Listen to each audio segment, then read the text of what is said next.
Assalamualaikum warahmatullahi wabarakatuh. Shalom, Om Swastiastu, salam kebajikan, namo buddhaya. Perkenalkan, saya Joshua Safriza Shibuya, NPM 20211455, mahasiswa Fakultas Hukum dari Universitas Bandar Lampung. Di dalam video ini, saya akan membahas tentang ketentuan umum perpajakan. Dan ini adalah tugas dari dosen pengampu saya, yaitu Okta Anita SHMH.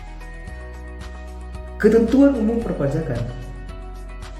Baiklah, di sini saya akan menjelaskan pengertian pajak. Ini adalah dasar-dasar dari pengertian daripada pajak. Yang pertama adalah definisi dan unsur pajak. Menurut Profesor Dr. Ahmad Sumitra, SH, pajak adalah iuran rakyat kepada kas negara berdasarkan undang-undang yang dapat dipaksakan dengan tiada mendapat jasa timbal atau kontraprestasi yang langsung dapat ditunjukkan dan yang digunakan untuk membayar pengeluaran umum. Yang bagian B adalah fungsi pajak. Ada dua fungsi pajak, yaitu yang pertama fungsi budgeter atau fungsi penerimaan. Yang kedua adalah fungsi reguler atau fungsi mengatur. Fungsi budgeter atau fungsi penerimaan adalah pajak sebagai sumber dana bagi pemerintah untuk membiayai pengeluaran negara, yaitu pengeluaran rutin dan pembangunan.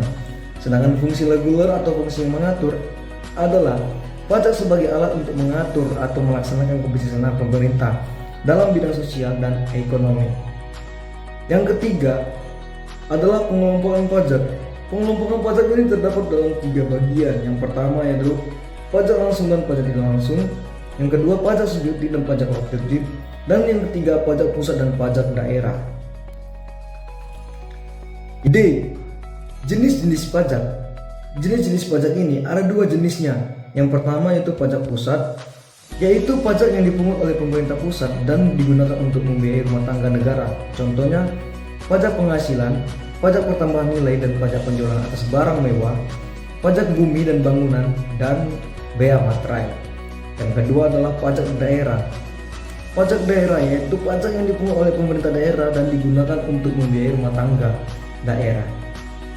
Pajak daerah ini terdiri atas yang pertama itu pajak provinsi, contohnya pajak kendaraan bermotor dan pajak bahan bakar kendaraan bermotor. Yang kedua, pajak kabupaten atau kota, contohnya adalah pajak hotel, pajak restoran, dan pajak hiburan. Selanjutnya adalah E. Tata cara pemungutan pajak. Tata cara pemungutan pajak ini terdiri yang pertama yaitu asas pemungutan pajak. Asas pemungutan pajak ini terdapat 6 bagian. Yang pertama yaitu adalah asas domisili atau asas tempat tinggal. Yang kedua, negara berhak mengenakan pajak atas seluruh penghasilan wajib pajak yang bertempat tinggal di wilayahnya, baik penghasilan yang berasal dari dalam maupun luar negeri. Asas ini berlaku untuk wajib pajak dalam negeri. Yang ketiga, asas sumber. Yang keempat, negara berhak mengenakan pajak atas penghasilan yang bersumber di wilayahnya tanpa memperhatikan tempat tinggal wajib pajak. Yang kelima, asas kebangsaan. Yang keenam, pengenakan pajak dihitungkan dengan kebangsaan suatu negara. Yang bagian B adalah sistem pemungutan pajak. Sistem pemungutan pajak ini terdapat beberapa di dalam sistem pemungutan pajak tersebut. Yang pertama adalah Official Assessment System.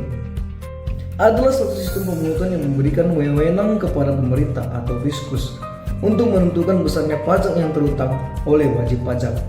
Ciri-cirinya adalah yang pertama, wewenang untuk menentukan besarnya pajak terutang ada pada fiskus. Yang kedua, wajib pajak bersifat pasif. Yang ketiga, utang pajak timbul setelah dikeluarkan surat ketetapan pajak oleh fiskus. Yang kedua adalah Self-Assessment System. Adalah suatu sistem pemungutan pajak yang memberikan wewenang kepada wajib pajak untuk menentukan sendiri besarnya pajak yang terutang. Ciri-cirinya adalah yang pertama, wewenang untuk menentukan besarnya pajak terutang ada pada wajib pajak sendiri. Yang kedua, wajib pajak aktif untuk menghitung, menyetor, dan melaporkan sendiri pajak yang terutang. Yang ketiga, fiskus tidak ikut campur, fiskus hanya mengawasi. Yang ketiga adalah withholding system. Adalah suatu sistem pemungutan pajak yang memberikan wewenang kepada pihak ketiga, dalam kurung bukan fiskus dan wajib pajak yang bersangkutan, untuk menentukan besarnya pajak yang terutang oleh wajib pajak. Ciri-cirinya adalah wewenang untuk menentukan besarnya pajak yang terutang ada pada pihak ketiga, pihak selain fiskus dan wajib pajak.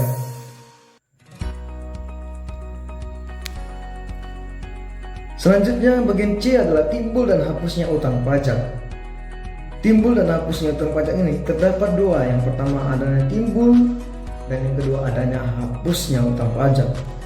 Yang pertama timbulnya utang pajak.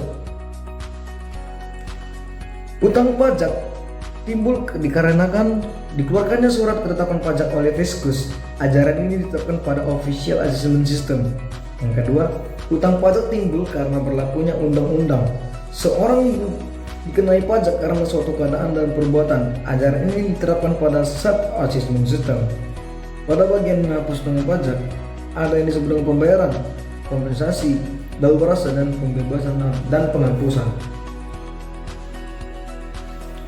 Yang keempat adalah tarif pajak. Tarif pajak ini terdiri atas tarif sebanding, tarif tetap, tarif progresif, dan tarif regresif.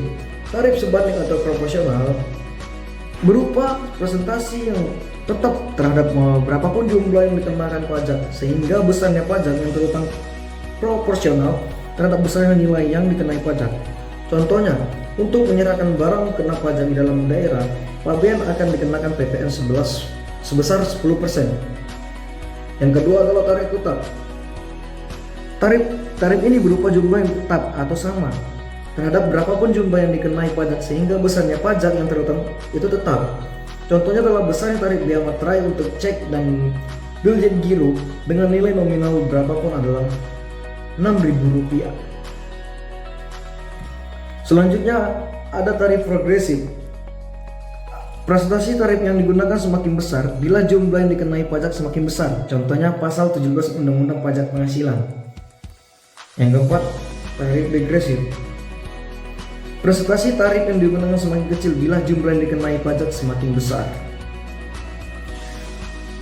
Ini saja yang bisa saya sampaikan. Saya ucapkan terima kasih kepada teman-teman yang sudah menonton. Apabila ada salah kata atau ucapan dalam penyampaian, saya mohon maaf. Kepada Tuhan saya mohon ampun. Terima kasih.